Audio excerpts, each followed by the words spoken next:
Wait outside.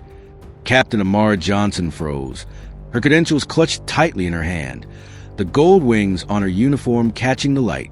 2 words that shattered what should have been a routine day. Those words weren't just a dismissal. They were the match that lit an unexpected fire of justice. What happened next exposed a web of corruption that threatened passenger safety across an entire airline. As I investigated this story, I discovered how one woman's refusal to be silenced transformed from a personal stand against racism into a landmark case that would reshape an industry's future and force uncomfortable truths into the light.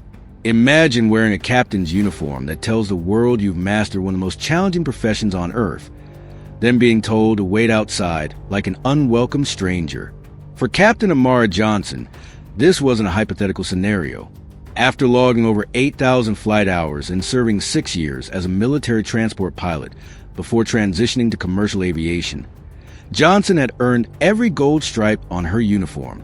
She had navigated turbulent skies and overcome systemic barriers in an industry where less than 1% of commercial airline pilots are black women in America. That April morning at Hartsfield-Jackson Atlanta International Airport should have been routine. Captain Johnson arrived 3 hours before her scheduled flight to New York, her command presence visible in her perfect posture and meticulous appearance. As she approached the crew lounge, that sanctuary for pilots between flights, the atmosphere shifted perceptibly. Wait outside, the airline staff member said flatly when she presented her credentials, his eyes never leaving his computer screen. The dismissal hung in the air, punctuated by the ambient chatter of other crew members moving freely through space. Johnson stood motionless, her reflection in the glass partition showing a face carefully composed to mask growing disbelief. Within moments, 2 white male pilots entered, presented identical credentials, and received warm smiles as they were immediately waved through. "Excuse me," Johnson said, her voice cutting to the background hum of announcements. "I'm Captain Amara Johnson, scheduled for AA 477 to LaGuardia. My credentials are in order." The staff member finally looked up, surprise flickering across his face before hardening into suspicion. "We need to verify your credentials further. Please wait outside while we process this." The psychological burden. The immediate presumption of fraud despite overwhelming qualifications resonates deeply with black professionals across industries. For Johnson, who had managed complex emergencies miles above Earth, this interaction demanded a different kind of expertise, navigating discrimination while maintaining professional dignity. "Sir, my credentials are identical to those you just accepted," she stated, voice steady despite the watching eyes of passing crew members. "I'd appreciate the same professional courtesy." A supervisor approached, his footsteps heavy against the polished floor. "Is there a problem here?" he asked, addressing Johnson with undisguised annoyance. "No problem. I'm simply waiting to be admitted like my colleagues." "If you continue to be disruptive," the supervisor responded, voice elevating to ensure others heard, "we'll need to call security." Unknown to them, a passenger had recognized the blatant discrimination unfolding. Silently, she began recording, capturing Johnson standing composed in full uniform while being threatened as white pilots continued streaming past. By sunset, the video had reached 2 million views, a digital reflection of collective outrage against a familiar pattern of discrimination. News outlets amplified the footage, highlighting the stark contrast in treatment. The airline's initial generic statement about investigating the matter only intensified public demands for accountability. What transformed this incident from personal humiliation to national conversation was its crystallization of experiences familiar to millions. That simple command, "Wait outside," embodied countless moments when expertise is questioned and authority undermined based solely on appearance. As support messages flooded in, Johnson realized her experience had become a catalyst. Fellow black pilots shared mirror image stories. Aviation schools reported black students citing her in applications, determined to fly despite such barriers. Civil rights organizations offered legal support for a formal discrimination complaint. The public victory felt hollow as Captain Johnson stared at her suddenly rescheduled flights. The airline had crafted a masterful public relations response, sensitivity training announcements, staff suspensions, and carefully worded apologies that hit all the right notes of contrition. But something in their swift pivot from discrimination to damage control left her uneasy, like a plane hitting unexpected turbulence. Johnson's intuition warned her that beneath the airline's smooth exterior of accountability lurked dangerous crosswinds of retaliation. This was no isolated incident. It was the tip of a vast iceberg of corporate malfeasance. The retaliation materialized through a strategic campaign. Her regular crew assignments vanished, desirable routes disappeared from her schedule, and flight evaluations suddenly received unprecedented scrutiny. Together, these actions formed a disturbing pattern familiar to those who challenge institutional power. Without mentioning her viral moment, the airline had begun positioning Captain Johnson as the problem rather than the victim. "They're building a paper trail against you," warned a sympathetic colleague who had overheard executives discussing Johnson in the operations center. "They're calling you difficult and disruptive in meetings." Classic whistleblower containment strategy. These hushed warnings collected around Johnson like storm clouds gathering on the horizon. Quiet first, then impossible to ignore as they signaled the approaching tempest of corporate retribution. This confirmed what Johnson had suspected. The corporation was deploying tactics particularly effective against employees from marginalized backgrounds who already faced heightened scrutiny of their competence and professionalism. Johnson recognized the trap being set. Each minor provocation was designed to trigger a reaction that could justify disciplinary action.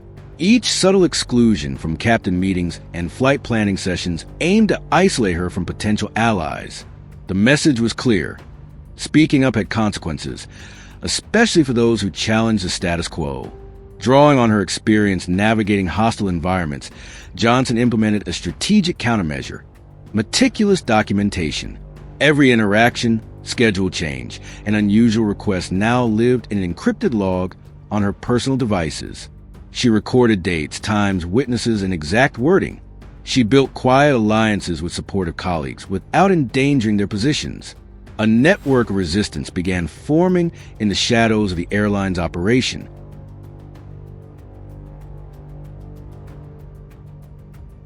Three weeks after the viral incident, Johnson discovered something transformative. While reviewing her performance evaluations with a sympathetic supervisor, she noticed discrepancies between her actual flight assessments and her personnel file. "These reports have been altered," her supervisor whispered, pointing to fabricated procedural violations. "They're building a case for potential termination that has nothing to do with discrimination, on paper at least." This revelation sparked Johnson's investigative instincts. She began examining the maintenance logs for her assigned aircraft, noticing concerning patterns of reported issues that mysteriously disappeared from documentation. When she questioned a maintenance technician about a hydraulic system warning cleared without required testing, his response chilled her. "Look, we're under pressure to keep these birds in the air. Ask too many questions, and you'll find yourself grounded permanently." What began as a fight against discrimination had unveiled something far more dangerous: a systemic problem prioritizing quarterly profits over passenger safety. The same mechanisms used to silence her concerns about discrimination, intimidation, isolation, and fabricated performance issues were regularly deployed against anyone who raised safety alerts. The airline had created an entire culture where speaking truth to power was punished, regardless of the potential consequences for passenger safety. As the airline's systematic retaliation intensified, Maya Johnson stood at a crossroads that would test her career and the oath she'd sworn during her 3 tours as a military transport pilot in Afghanistan. The same training that had prepared her to navigate war zones was now guiding her through corporate airspace that had become equally treacherous. Every falsified maintenance record she uncovered represented her violated dignity and countless unsuspecting passengers whose lives hung in a precarious balance. In quiet moments between flights, Johnson's military experience crystallized her ethical framework. The core principle from her service, that passenger safety must always come first, now echoed in her civilian context with profound resonance. Once in Afghanistan, she had refused to fly a damaged aircraft despite pressure from superiors, potentially saving her entire crew. Now, that same unwavering commitment guided her to the airline's corporate labyrinth. The psychological weight Johnson carried intensified with each discovery. As a black woman in aviation, she already navigated the constant burden of proving her competence in an industry that questioned her belonging. Now, as a potential whistleblower, she faced a double bind familiar to many underrepresented professionals who speak out. Would her concerns be dismissed as someone playing a race card, or recognized as legitimate warnings from a qualified captain? Johnson's methodical documentation became her aircraft's black box, recording the truth when official systems failed. Late at night, she photographed maintenance discrepancies that had been flagged but ignored. During pre-flight checks, she captured conversations with concerned technicians who admitted feeling pressured to clear planes despite unresolved issues. Flight attendants began sharing their observations of safety shortcuts they'd witnessed but feared reporting. The airline surveillance increased. Watchful eyes tracking her movements, random inspections of her personal items, and attempts to isolate her from colleagues. Rather than intimidating her, these actions confirmed her suspicions. They knew she was documenting violations. The turning point came during a Chicago layover, when a maintenance technician approached her. "You're not the first," he whispered, sliding his email address across the table. "But you might be the one who makes it stick." Within weeks, Johnson had connected with employees across departments, particularly marginalized workers who had faced retaliation after raising concerns. A Latina flight attendant described being removed from international routes after reporting cabin safety violations. A black ground crew supervisor shared documentation of being passed over for promotion after questioning inadequate de-icing procedures. An Asian American engineer revealed how his safety recommendations were consistently attributed to white colleagues in official reports. Johnson recognized the pattern. The mechanisms that dismiss her racial discrimination, questioning competence, isolation, fabricated performance issues, were deployed against anyone who prioritized safety over profit. The connection wasn't coincidental. It was institutional. The airline had created a culture where speaking truth was punished, regardless of lives at stake. This realization transformed her fight. What began as a personal quest for dignity had evolved into something more consequential. Every ignored safety protocol and silenced employee was connected by the same toxic power dynamics. Johnson expanded her documentation, creating secure channels for concerned employees to share evidence. As this coalition of silenced voices grew stronger, Johnson prepared for the most significant battle of her career, one where the stakes were measured in the lives of passengers who would board tomorrow's flights, unaware of the battle being waged for their safety. Behind every whistleblower stand an army of silent supporters whose names never make headlines but whose courage makes justice possible. Johnson understood that transforming isolated documentation into systemic change would require allies, people willing to risk their livelihoods to stand with her. But in a corporate culture where speaking out meant career suicide, how would she find them? And more importantly, how could she protect them once they stepped forward? Realizing she could not fight alone, Captain Johnson began to weave an invisible safety net of support. The airline's retaliatory machine had been perfected through years of crushing dissent from anyone who prioritized safety over schedules. Potential allies watched the situation with that peculiar mixture of sympathy and fear, wondering if joining her cause meant sacrificing their own futures. Johnson needed to identify those whose moral compasses pointed toward justice despite the professional dangers. Her first ally emerged from an unexpected corner, a veteran mechanic nearing retirement who had been documenting maintenance concerns for over 2 decades. After watching his reports disappear into administrative black holes, he recognized in Johnson someone who might finally break through the wall of silence. During a Chan encounter in an empty hangar, he slipped her a thumb drive containing years of ignored maintenance reports, evidence showing systematic dismissal of critical safety issues. Finding potential allies wasn't the challenge, Johnson later explained to investigators. The real challenge was creating safe spaces where they could share what they knew without exposing themselves to retaliation. Johnson established secure communication protocols drawing upon her military experience. She selected meeting locations away from company property, public spaces where airline employees rarely ventured. She utilized encrypted messaging applications, creating virtual dead drops where colleagues could share information anonymously. For those most vulnerable, She arranged conversations during layovers in cities where neither party was scheduled to fly. The coalition that formed crossed every boundary within the corporate hierarchy. A flight attendant cataloging cabin safety violations became Johnson's eyes throughout the fleet. An IT specialist with access to executive communications provided evidence of leadership burying safety concerns. Pilots who had been penalized for refusing to fly compromised aircraft connected with ground crew pressured to skip critical safety checks. Administrative staff shared internal memos, revealing executives explicitly prioritizing on-time departures over maintenance concerns. What made this alliance particularly powerful was its diversity. The network included employees from every racial background, department, and hierarchical level within the company. This cross-sectional representation meant management couldn't dismiss the evidence as coming from a disgruntled few. When such a diverse group independently documented the same patterns of negligence, the case became irrefutable. Johnson's legal team transformed this coalition's efforts into legal armor. They advised on evidence collection protocols that would protect whistleblowers while ensuring admissibility in future proceedings. Documents were collected with proper chain of custody, testimonies recorded with appropriate consent, and each piece carefully cataloged to reveal an undeniable pattern of corporate negligence. The beauty of what Captain Johnson built wasn't just the evidence she gathered. One federal investigator would later note, it was how she transformed individual grievances into a collective voice that couldn't be silenced. Johnson's protection of her allies was absolute. She implemented strategies where whistleblowers could provide information without exposing themselves. Some supplied documentation with identifying information removed.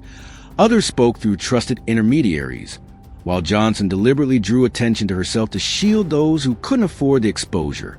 This strategic approach transformed what might have been dismissed as one employee's grievance into a comprehensive case that demanded federal intervention, requiring collective courage of people united by concern for passenger safety over corporate profits.